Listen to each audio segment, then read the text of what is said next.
Baik, kembali semula. Lazimnya kalau nak bercakap soal peranti, peranti keselamatan ni biasanya kita dengar peranti keselamatan barang elektrik lah.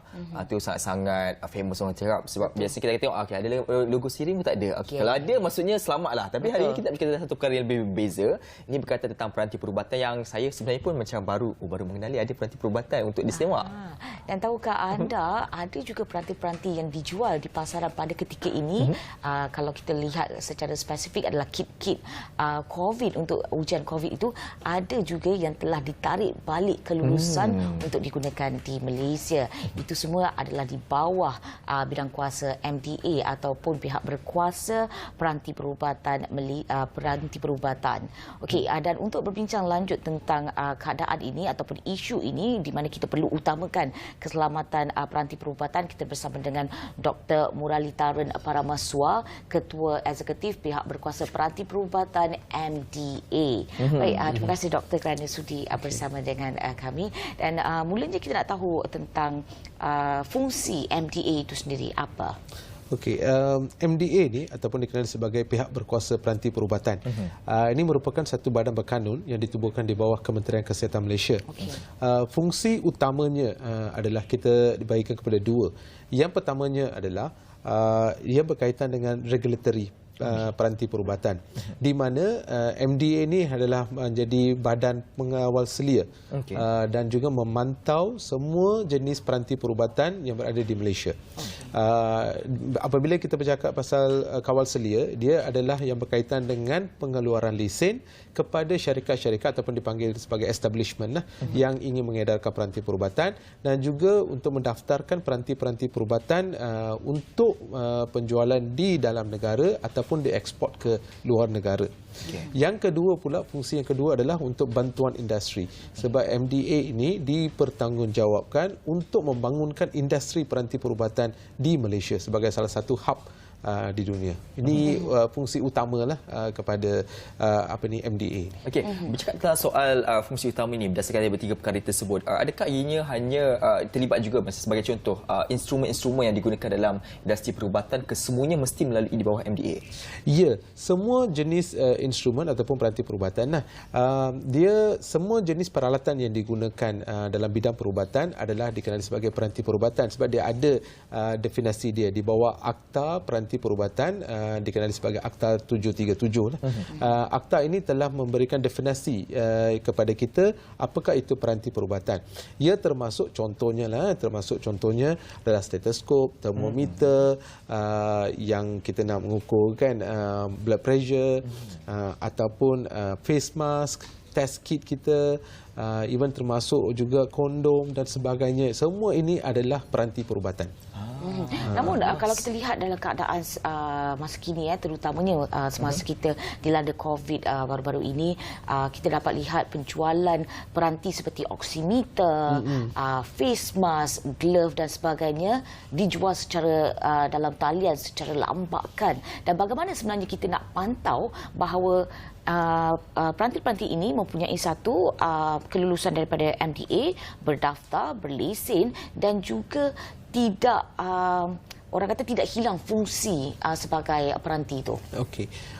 Apa yang selalu kita buat adalah apabila katakan sebuah syarikat atau establishment ingin menjual peranti perubatan di dalam pasaran Malaysia ni, mereka perlu memohon kepada MDA untuk mendapatkan lesen.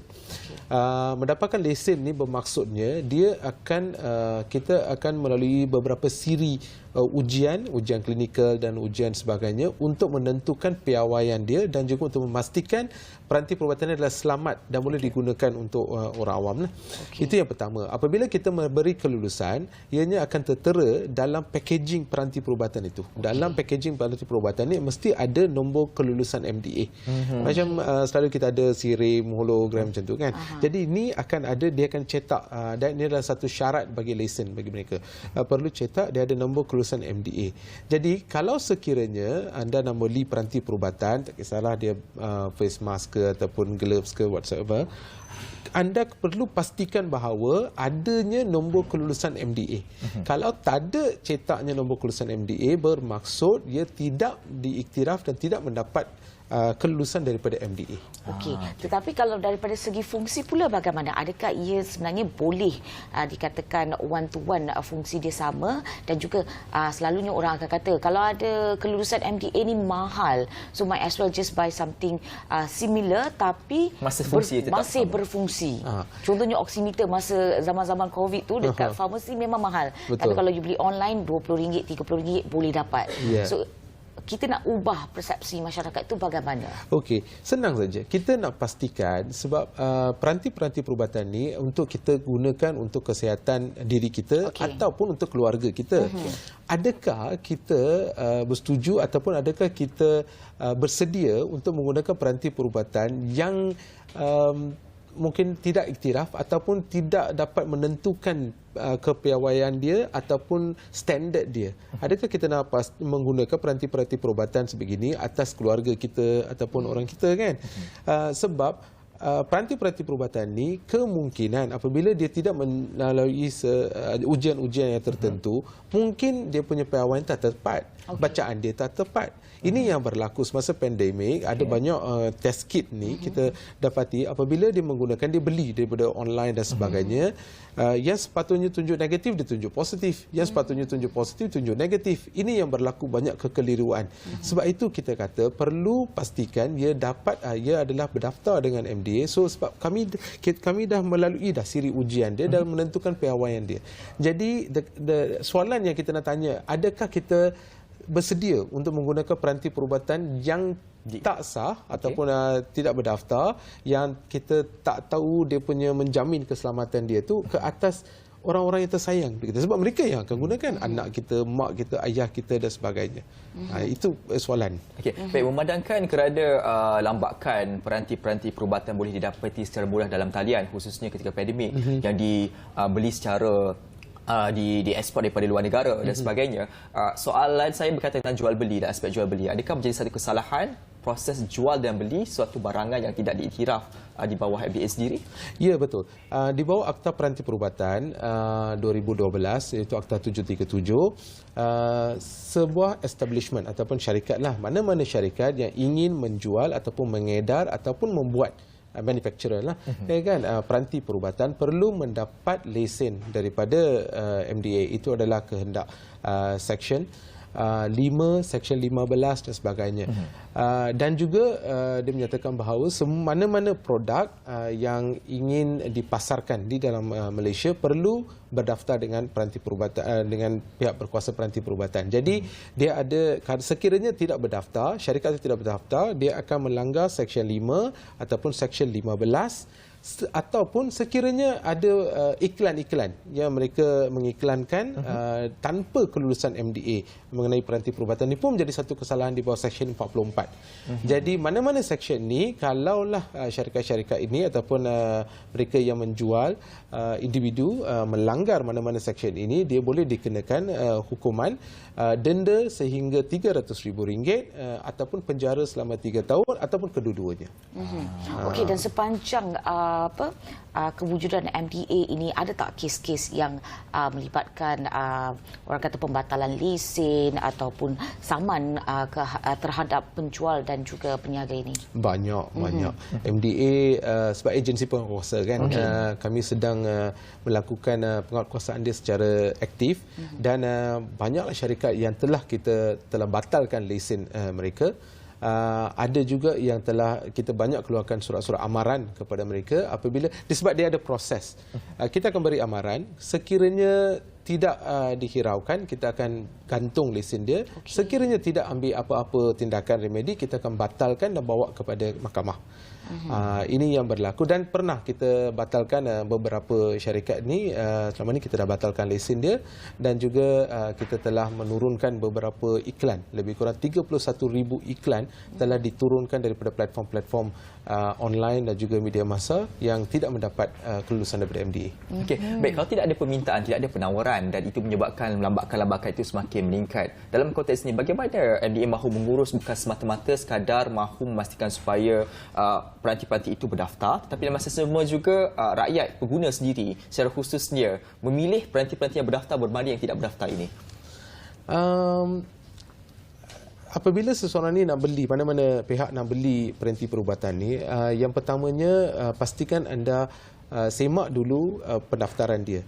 Dan semakan ni boleh dibuat di dalam laman web MDA. Kita ada dipanggil laman web kita dipanggil mdar.mda.gov.my ataupun portal MDA sendiri. Semak dulu pendaftaran dia. Dan setiap peranti perubatan yang berdaftar ini tidaklah katakan bahawa bila berdaftar tu dia akan meningkatkan harga ke, tidak sebegitu. Banyak yang kita beli ni macam face mask semua ni adalah dah murah dah. Even test kit pun dah dapat murah dah sekarang ni kan. Sebab itu adalah salah satu tugas daripada MDA untuk mengawal dan juga memantau dia punya pendaftaran dan juga harga dan sebagainya lah. Jadi saya minta orang awam untuk menyemak dulu dalam sistem kita, dalam portal kita peranti perubatan yang berdaftar, dan baru buat pembelian sama ada di online shopping platform ke ataupun di kedai-kedai dan sebagainya, farmasi dan sebagainya. Yang kedua, pastikan anda apabila sebelum anda beli itu tengok packaging ada nombor kelulusan. Kalau tak ada tu jangan beli. Sebab banyak brand yang kita ada. Even farmasi yang besar-besar pun apabila kita buat pemeriksaan pasca pasaran, kita dapati dia bercampur. Dia ada test kit yang ada nombor kelulusan, ada test kit yang tak ada nombor kelulusan. Ini contoh test kit saya sendiri pernah beli dan saya dapati bahawa dia tak ada nombor kelulusan. Bila saya tanya, ialah mereka yang jual pun tak faham ni kan. So dia kata tak, ini yang kita terima. Jadi kita ambil tindakan terhadap mereka. Jadi ini adalah cara-cara orang awam boleh pantau dan melihat bagaimana dia nak beli peranti perubatan. Okey, dan bercakap tentang website tadi MDAR, saya antara pengguna MDAR tu semasa COVID, masa tu awal-awal keluar test kit dan sebagainya.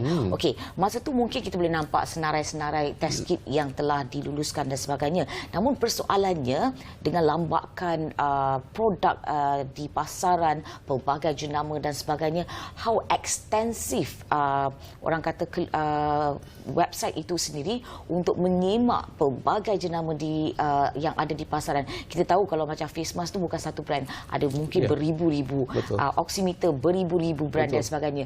Namun kadang-kadang ada antara yang saya beli tu tak ada dalam senarai tu. Mungkin belum masuk lagi ataupun memang tak ada kelulusan dan sebagainya. But how kita nak maintain, pantau perkara-perkara ini sebab produk sangat banyak. Ya. Mekanisme yang kita gunakan adalah setiap produk yang diluluskan terus akan dimasukkan dalam sistem website kita MDAR. Berapa lama kelulusan itu juga diberikan? Proses itu akan Proses kelulusan untuk sebuah syarikat itu dapat kelulusan adalah di antara dalam masa 30 hari. Dalam masa 30 hari dia akan dapat lesen ataupun bergantung kepada kelas jugalah. Kalau kelas A, katakan peranti perubatan kelas A di mana risiko dia rendah, dapat dalam 30 hari. Kalau kelas B, C, D itu mengikut risiko dia, apabila meningkat itu dia akan menjadi dalam 60 hari. Jadi dalam tempoh itu selepas sejurus dapat kelulusan dan selepas dikeluarkan lesen, terus MDA akan kita kemas kini dalam website kita. Jadi immediately dia boleh semak dalam MDAR. Dan mengikut kategori itu, kalau logik saya lah, kalau dia lebih berisiko, sepatutnya kelulusan lebih cepatlah. Itu logik saya. Tapi kalau kita tengok kategori A dan sebagainya dalam MDA ni, kenapa proses orang kata proses itu mengambil masa yang lama untuk produk yang berisiko lebih tinggi? Sebab apabila kita bercakap pasal yang berisiko, dia adalah mungkin macam contohnya mesin-mesin yang besar macam mesin X-ray dan sebagainya. Dan apabila risiko dia tinggi, tahap kita kena semakan tu dia lebih mendalam. Ujian-ujian yang dijalankan itu lebih mendalam dan beberapa perkara yang perlu kita teliti. Sebab dia risiko dia tinggi kan, dan dia adalah contohnya macam X-ray machine digunakan ke atas pesakit. Jadi kita kena pastikan bahawa dia punya piawaian adalah setaraf dengan piawaian antarabangsa, dia punya intended use dan sebagainya. Jadi sebab itu kelas B, C, D ni dia ambil sedikit masa, dia panjang sebab kita nak pastikan ujian-ujian dijalankan tu adalah menepati dengan piawaian yang kita ada. Tapi tak adalah macam kita ambil sampai 60 hari kita ada. Sekarang ni kita dalam proses untuk mengurangkan, mempercepatkan proses ni. Baik, kalau kita lihat produk kesihatan, ada pemeriksaan secara berkala walaupun telah mendirikan kelulusan KKM NOT number tu kan. Tapi dalam konteks yang begini, adakah dilakukan juga pemeriksaan berkala? Ya, kita ada bahagian penguatkuasaan MDA, kita ada dipanggil unit surveillance dan juga pasca pasaran. Okey. Ini merupakan satu komponen utama bagi MDA di mana pasca pasaran. Jadi pasukan penguatkuasa MDA ni dia akan turun. Boleh dikatakan almost every day. Setiap hari dia akan turun ke premis-premis. Dia akan pergi farmasi, dia akan pergi syarikat-syarikat untuk menyemak dan untuk meneliti produk yang dia mohon kepada kita tu, sebab dia ada pre-market dan post-market kan. So pre-market mungkin dia bagi hantar sampel kepada kita, yang mungkin 30 ke kan? Terbaik dia bagi kan. Ya, mungkin dia bagi yang baik-baik itu dia hantar kepada kita, kita dah bagi kelulusan. Tapi adakah produk yang sama dipasarkan selepas dapat kelulusan? Jadi ini yang kami akan semak, kami akan ambil sampel-sampel ni dan kami akan buat ujian dan pastikan piawaian dia sama. Kalau berlaku apa-apa perkara yang tak betul, dan kita akan ambil tindakan serta-merta. Okey, dan akhir sekali bagaimana pihak MDA nak memberi kesedaran kepada pengguna di Malaysia ini tentang keperluan memastikan peranti perubatan itu berdaftar dan juga berlesen? Ya. Yang utamanya adalah peranti perubatan ini kita kena pastikan dia adalah selamat dan jamin digunakan, dan piawaian dia adalah menepati piawaian yang antarabangsa. Itu yang pertama. Jadi apa yang saya minta adalah orang awam perlu pastikan peranti perubatan yang dibeli itu jangan sekadar nak tengok harga. Tengok juga kelulusan-kelulusan pihak berkuasa supaya ia adalah lebih menguntungkan pihak orang awam lah dan juga pengguna. Dan pihak MDA ni kita selalu adakan ceramah-ceramah, kita selalu adakan kempen-kempen kesedaran ini di semua tempat. Kadang-kadang kita buat dekat shopping mall, kadang-kadang kita buat dekat hospital dan sebagainya untuk kita berikan penerangan kepada orang awam. Dan juga media-media masa. Kita akan pergi dan kita akan berbincang pasal peranti perubatan ni lebih insentif lagi, lebih intensif lagi. Dan selain daripada itu, kita ada juga Facebook Live, kita ada Instagram, kita ada media sosial akaun kita MDA yang kita memberikan penerangan kepada orang awam. Dan kita ada talian, kita ada portal kita ada talian aduan kita. Dan sekiranya kalau orang awam dapati adanya peranti-peranti perubatan yang tak berdaftar ataupun yang meragukan, boleh terus ajukan aduan itu kepada portal MDA kita. Okey, baik. Ini satu perkongsian cukup menarik. Saya rasa ramai juga yang tidak tahu sebelum ini berkaitan dengan keperluan adanya kelulusan peranti perubatan ini. Satu usaha yang cukup baik dilakukan dan kita harapkan rakyat Malaysia secara khususnya lebih mengenali tentang perkara ini. Terima kasih kita ucapkan kepada Dr. Murali Taren, para mahasiswa yang bukan ketua eksekutif pihak berkuasa peranti perubatan MDA. Seterusnya kita nak bersama dengan rakan setugas di Kelantan ini berkaitan tentang rampasan rokok seruduk bernilai lebih daripada RM500,000. Jom kita saksikan.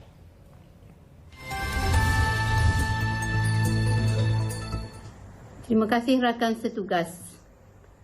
Jabatan Kastam Diraja Malaysia JKDM Kelantan berjaya mematahkan cubaan menyeludup rokok bernilai RM550,749 dalam 2 serbuan premis di Kuala Kerai Isnin lepas. Pengarah JKDM Kelantan Wan Jamal Abdul Salam Wang Long berkata serbuan itu dilakukan pada pukul 11 pagi oleh pasukan operasi cawangan penguatkuasaan rantau panjang. Hasil daripada maklumat diterima dan intipan yang dilakukan, pasukan operasi merampas 441,120 batang rokok dan 2 kenderaan turut disita. Rampasan rokok dianggarkan bernilai RM174,300 di pasaran tempatan dengan kehilangan nilai cukai berjumlah RM367,449. Menurutnya, susulan serbuan terbabit, seorang lelaki berusia lingkungan 40-an turut ditahan bagi membantu siasatan. Modus operandi yang digunakan adalah dengan mengangkut masuk rokok-rokok tersebut dari selatan tanah air dan disimpan di suatu tempat sebelum diedarkan kepada pelanggan untuk pasaran tempatan. Beliau berkata kes disiasat mengikut Seksyen 135-1-D Akta Kastam 1967. Jika disabitkan kesalahan, boleh didenda minimum 10 kali ganda amaun duty kastam atau RM100,000 yang mana lebih besar dan maksimum 20 kali ganda amaun duty kastam atau RM500,000 yang mana lebih besar atau penjara selama satu tempoh minimum 6 bulan dan maksimum 5 tahun atau kedua-duanya. Sekian, terima kasih.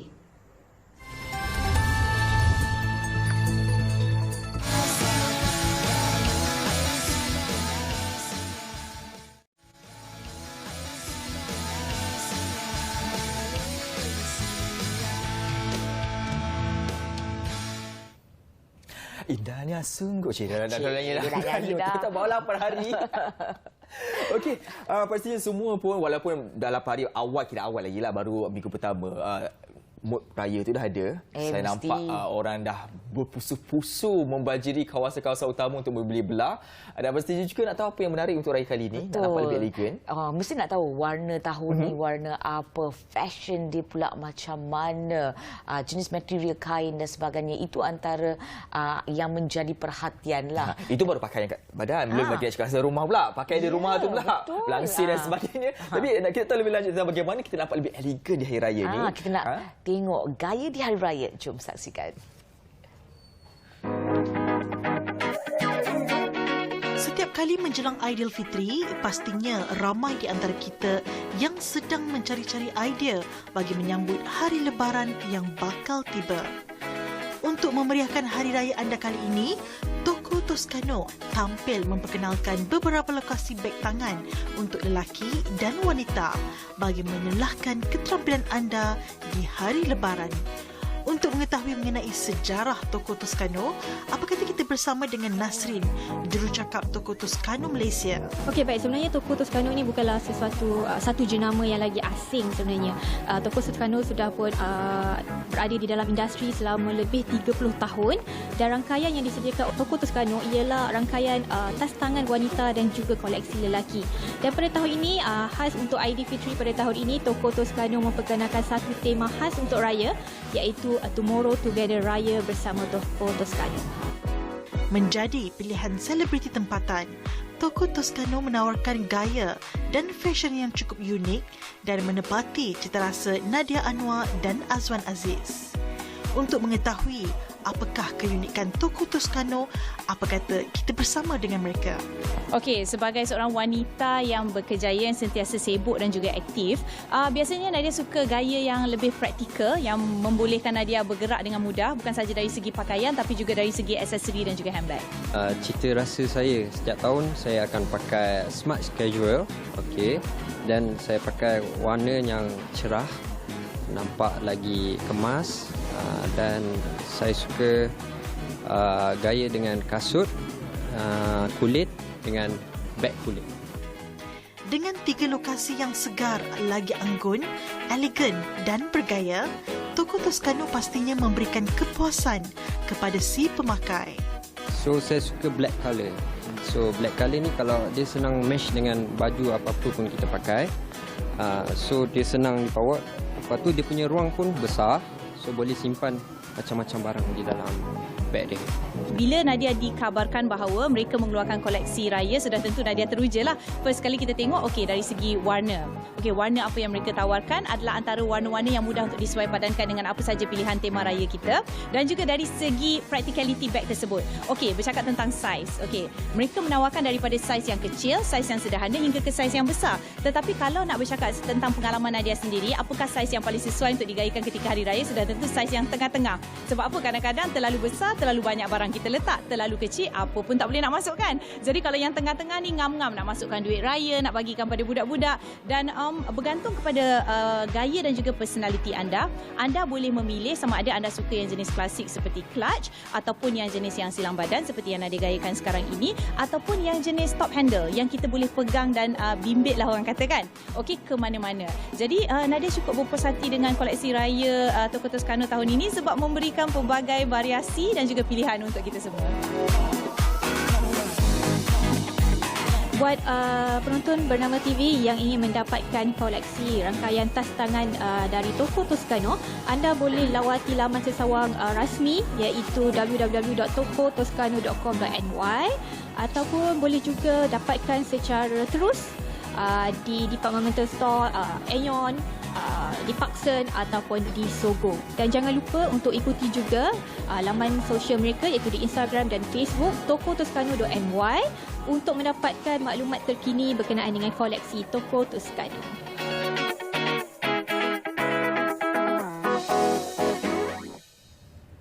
Okey, Okey, cek dompet. settle. Cek dompet sekarang. Tinggal berapa duit nak pergi beli sekarang juga. At least kita dah ada idea. Bag kita nak beli kat mana, warna, harga, saiz semua kita dah ada idea. So less one problem. Lengkap lah. Yeah. Bukan sekadar baju. Terutama perempuan lah kena ada handbag walaupun nak pergi beraya. Okey, baik. Itu antara yang menarik kami bawakan kepada anda. Seterusnya kita bercakap tentang satu perkara yang menjadi tanda tanya, iaitu tentang Istana Budaya nak tutup. Betul. Sebenarnya baru je dibuka lepas 2 tahun pandemik melanda negara. Tutup dengar nak kena tutup 3 tahun pula. 3 tahun. Bermula dikabarkan bermula Jun ini. Itu ikut jadual. Kenapa tutup? Kita tanya lebih lanjut tentang perkara ini bersama dengan seorang pensyarah seni persembahan di Kolej Pengajian Seni Kreatif dari UiTM Puncak Perdana, itu Encik Abdul Walid Ali. Assalamualaikum, selamat datang. Waalaikumsalam. Okey, orang berdebar ni bagi pegiat seni dengar nak tutup 3 tahun pula tu kan. Kita baru nak bermula. Mungkin kedengaran tu macam negatif lah persepsi tu, tapi dikabarkan penutupan itu bagi tujuan untuk menaik taraf Istana Budaya. Permulaan ini berdengar maklumat khabar nak ditutup bagi tujuan penyelenggaraan selepas hampir 24 tahun dikabarkan tidak diselenggara. Kenapa? Dan juga pandangan awal ini, adakah ini satu perkara yang baik untuk industri kreatif negara, khususnya bagi pegiat-pegiat seni budaya ini? Okay, ada benda yang kadang-kadang di luar kawalan kita lah. Misalnya macam contoh penutupan Istana Budaya pada waktu ini, dia memang dia tak boleh nak buat apa. Memang dia kena tutup juga disebabkan oleh, ini kalau saya lihat dari sudut orang luar, dia kena tutup juga sebab dia tempoh dia sangat lama, penyelenggaraan tak pernah dibuat, dan benda itu memang satu lagi paling penting kalau macam saya tengok ialah faktor keselamatan. Kan? Kalau dia tak maintain, susah juga untuk ini. Sebab setahu saya penutupan tu ialah untuk satu bumbung punya ni, which is antara perkara utama dalam maintenance. Bumbung dulu, lepas tu baru dia uruskan masalah-masalah lain. Sebab sebelum ni kita memang ada masalah-masalah lain juga, antaranya macam isu stage lift yang problematik sebelum ni. And then saya rasa macam tempoh tu memang agak mengganggu 3 tahun itu. Sepanjang 3 tahun nanti, selepas bulan 6 kita tidak akan ada pementasan Istana Budaya. Cumanya saya harap ada sesuatu, and setahu saya Istana Budaya ada benda yang dia buatlah untuk mengisi lompong-lompong 3 tahun tu nanti. Dan tadi Encik Abdul Walid ada cakap ia akan memberi satu, orang kata, kekurangan lah untuk industri dan sebagainya. Dari segi mana tu kekurangan dia? Kekurangan ni sebab satu jenama tu sendiri, Istana Budaya. Istana Budaya kalau ikutkan dia adalah panggung negara, which is dia menyamai sama level dengan National Theatre dekat UK. Maksudnya dia adalah panggung yang paling penting dalam negara, maksudnya national punya theatre. So bila dia macam tutup untuk tempoh 3 tahun, maksudnya kita 3 tahun kita macam kehilangan kita punya panggung negara, tempat yang paling penting untuk seni persembahan dalam negara kita. Baik, dalam konteks ini juga 3 tahun masih diambil secara fahaman awal, adakah ianya akan memberi kesan langsung kepada industri khusus pementasan panggung negara, dan sekalipun ada alternatif lain digunakan, adakah ianya mampu untuk setidak-tidaknya sebenarnya jadi satu jenama cukup besar kan, macam ikonik, satu ikonik bagi negara kita, adakah ianya mampu untuk menjadikan ataupun memastikan 3 tahun itu industri khususnya panggung teater negara ni sentiasa berada di tahap yang terbaik, ataupun secara tidak langsung ianya akan 3 tahun masih lama, barangkali akan akhirnya menurunkan lagi mutu dan akhirnya mungkin menenggelamkan dalam masa tempoh 3 tahun ini?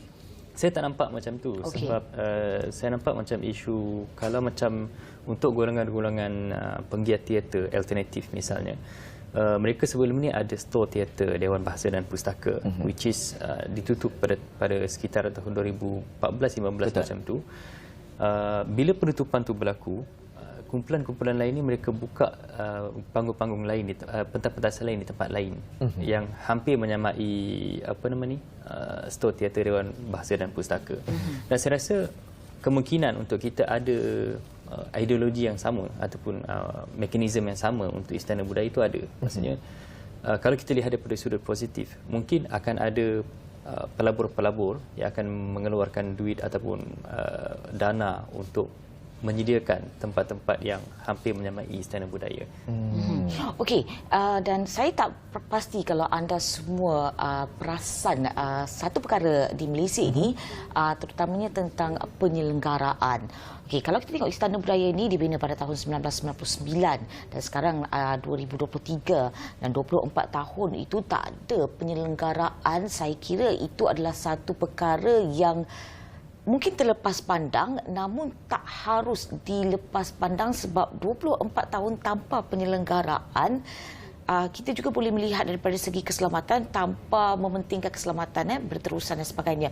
Namun bagi pendapat Encik Walid sendiri, adakah ini satu masalah oleh pihak kita dari segi penyelenggaraan ataupun ia sebenarnya kekurangan dana ataupun kita memang terlepas pandang ataupun kita tak ada orang kata profesional tu untuk kuasa profesional untuk merubah perkara-perkara ini. Bagaimana pandangan Cik Walid? Kalau macam saya tengok macam Istana Budaya misalnya, pada saya dia ada benda-benda yang diselenggara sebenarnya. Misalnya penyelenggaraan kepada peralatan elektrik, penyelenggaraan pada stage lighting dan sebagainya. Memang ada. Cuma mungkin maksud dia tidak ada penyelenggaraan tu lebih kepada bangunan itu sendiri. Misalnya kalau nak kata cat, memang dia dicat kan. So itu salah satu pada penyelenggaraan punya benda. Kalau saya tengok macam Malaysia punya budaya, kita jarang melihat benda yang lebih besar. Misalnya kita buat penyelenggaraan untuk benda-benda kecil ni. Tapi kalau macam sampai satu peringkat, dia memang akan efek juga kepada perkara-perkara besar. Dia sama macam kita selenggara kereta. Kita selenggaralah macam mana pun, tetap akan ada kerosakan juga. So saya nampak dia lebih ke situ. Adakah barangkali disebabkan kerana mungkin melihat kepada peminat bagi industri kreatif negara Malaysia ini tidak seperti di United Kingdom sebagai contoh, seperti di China yang mana peminat-peminat itu sangat-sangat fanatik bila mana bercakap soal pementasan khususnya di teater dan sebagainya. Adakah sebab itu menyebabkan kita pihak berkonsert khususnya merasakan tiada keperluan untuk kita melihat revise every year tentang bagaimana maintenance, capacity, kecanggihan teknologi kita? Adakah sebab itu juga menjadi kepuncanya? Saya melihat macam sekarang ni nak kata industri, kita memang ada industri industri kreatif dan sebenarnya industri kreatif dalam negara kita memang bagi sumbangan yang sangat besar untuk pendapatan negara sebenarnya. Cuma saya rasa problem dengan kita punya pihak ialah kita tidak berjaya untuk promote benda tu. Maksudnya kita tak berjaya promote tu seperti mana Korea promote mereka punya produk, mengatakan bahawa ini adalah kita punya produk. Kita punya karya memang level ini. Dan saya rasa itu yang kita lihat kelemahan. Bukan saya rasa macam kita tak ada benda tu. Kita ada, tapi kita macam terlupa yang sebenarnya kita ada satu produk yang sangat bagus, tapi kita macam berada dalam mindset kita mengatakan kesungguhan tu mengatakan yang kita tidak sampai ke tahap itu. Okey. Baik, selepas saya nak bertanya berkaitan dengan bagaimana kita merekayasa bahagian di Istana Istana Budaya ini, sebab kita saya lalu nak pergi kerja akan lalu. Walaupun pada hujung minggu saya nak membanding beza bagaimana di negara-negara lain yang bukan sahaja di dalamnya itu diisi, malah di luar juga diisi dengan pelbagai aktiviti. Semuanya kami akan kongsikan dalam Khabar Malaysia.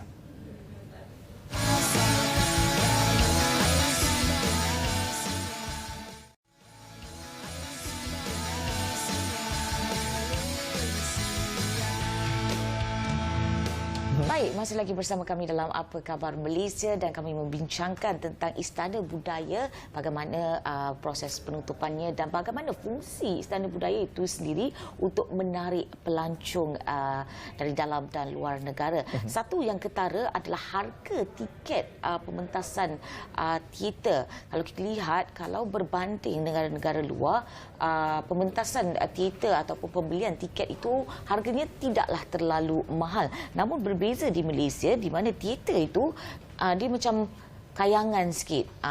Persembahan kayangan, harga tiket juga kayangan. Dan bagaimana kita sebenarnya nak mengatasi isu ini sebenarnya, Encik Walid? Macam saya tengok waktu saya di United Kingdom dulu, apa yang mereka buat company-company yang ada dekat United Kingdom, mereka akan salurkan dana kepada teater-teater yang ada ni. So bila mereka menyalurkan dana untuk teater-teater ini, so kita boleh dapat tiket yang agak murah. Misalnya di National Theatre, saya boleh tengok show sampai £15. £15 sangat murah waktu tu. Memang jauh lebih murah daripada harga Kalau kita convert pula. Kalau kita convert pun masih murah untuk National Theatre.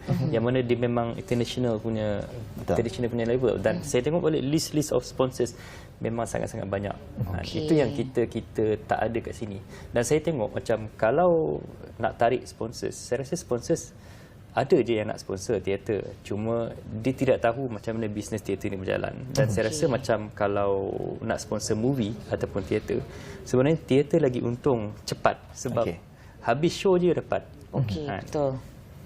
Baik, dalam konteks ini mungkin saya tertarik tadi bila gunakan kaedah sponsorship itu. Pandangan daripada Cik sendiri dalam konteks ini, adakah wujud keperluan untuk kita dalam usaha khususnya pemeliharaan berkaitan tentang teater-teater tradisional yang merupakan ikonik kepada Istana Budaya, memelihara warisan kita. Dalam konteks ini, adakah wujud keperluan untuk kita melakukan relief tax sebagai contoh, khususnya kepada corporate tax, yang mana ia secara tidak langsung adalah merupakan sebahagian daripada projek CSR. Kita tidak hanya semata-mata CSR itu dalam konteks projek sukarelawan, tetapi dalam usaha memelihara warisan negara ini. Bagaimana cara dengan ini? Adakah dia satu perkara yang menarik untuk digunakan, diaplikasikan? Relief tax tu memang ada setakat ni. Cuma saya rasa dia perlu diperluaskan lagi. Itu saya tengoklah sebab kalau dia tak ada relief tax, takkanlah dia ada sponsor-sponsor yang ada kan. Yang saya tengok macam ada banyak mekanisme dia buat. Macam contoh macam Hana Isaac punya production, lepas tu Tiara Jacqueline punya production. Mereka ada metod ataupun cara untuk mendapatkan sponsors. Dan salah satu daripada cara dia adalah untuk jual seats. Maksudnya utusan akan beli sekian-sekian seats untuk pementasan tersebut. Itu salah satu mekanisme yang kita ada lah. Selain daripada itu, kita jual ruang iklan dalam kalau dulu kita ada buku program. Sekarang mungkin cara dia dah berbeza sikit sebab sekarang dah zaman digital kan. Mungkin dia punya cara penyampaian dah berbeza. Alright. Kita nak bercakap tentang impak keuangan pula. Kalau kita lihat penutupan Istana Budaya ni pasti akan memberi kesan kepada penjualan tiket, satu bilangan pementasan juga. Dan ini semua saya kira membawa kepada impak keuangan kepada Istana Budaya itu sendiri. Bagaimana cara untuk mereka atasi dan untuk memastikan sepanjang 3 tahun penutupan itu orang kata aliran tunai itu masih berlangsung. Saya untuk mewakili Istana Budaya, saya tak dapat mewakili Istana Budaya sebenarnya, tapi kalau macam saya punya pandangan, apa yang saya lihat dan apa yang saya baca pun, kalau macam Istana Budaya sekarang, mereka ada mekanisme yang mereka gunakan.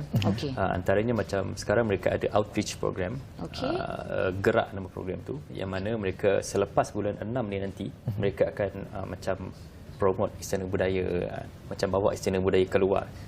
Dan itu satu program yang bagus sebab saya tengok macam bila kita pergi bawa Istana Budaya keluar, dia dapat promote lagi, mengatakan bahawa this is our national theatre. Saya rasa mungkin 3 tahun ni kalau kita tengok dari sudut positif, dia boleh gunakan sebagai satu ruang untuk promotion kepada Istana Budaya itu sendiri dan juga promotion kepada seni persembahan Malaysia.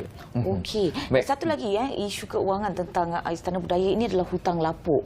Kalau kita tahu kan hutang banyak yang belum, adalah beberapa syarikat produksi yang belum, orang kata culaslah nak bayar hutang-hutang dengan Istana Budaya. Sebenarnya bagaimana sebenarnya, satu nak kutip tu, dua lagi nak elakkan perkara-perkara begini berlaku sebab tempat ni berprestij. Boleh pula orang hutang-hutang. Macam tu. Isu ni dah lama dan kebetulan saya buat kajian berkenaan dengan ruang dan juga production. So waktu tu kita punya kajian, kita punya dapatan, kita nampak memang ada banyak production berhutang kepada Istana Budaya.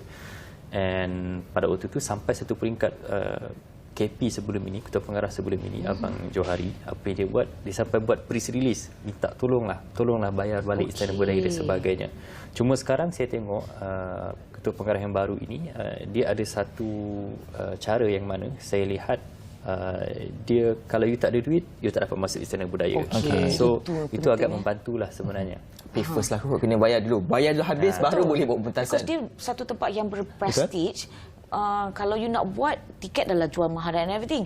Tak bayar, marahlah kan sepatutnya. Baik, itu antara perkara yang mungkin boleh dilihat di sosial media dan saya kita harapkan juga dalam masa 3 tahun ini ada satu pembaruan yang cukup besar dilakukan. Khususnya kita harapkan teknologi yang digunakan itu lebih tinggi. Betul. Dan kapasiti itu akan digiatkan lagi. Kita harapkan agar Istana Budaya akan lebih menjadi salah satu bangunan ikonik negara. Betul. Yang sangat berprestij selepas ini, khususnya apabila melihat berada dalam tu rasa macam we so proud be part of that. Yeah. Baik, terima kasih diucapkan atas perkongsian ini, satu perkongsian yang cukup menarik kami bawakan kepada anda dan insya-Allah kami akan bawakan lagi perkara-perkara menarik. Esok tumpuan utama kalau tidak silap esok ada tumpuan utama di Mahkamah di Putrajaya. Ini satu kes berprofil tinggi esok. Kami akan bawakan kepada anda khususnya di Bernama TV. Saya Dina Shah Salim dan saya Helena Pahlavi. Sehingga berjumpa lagi dan selamat menjalani ibadah berpuasa.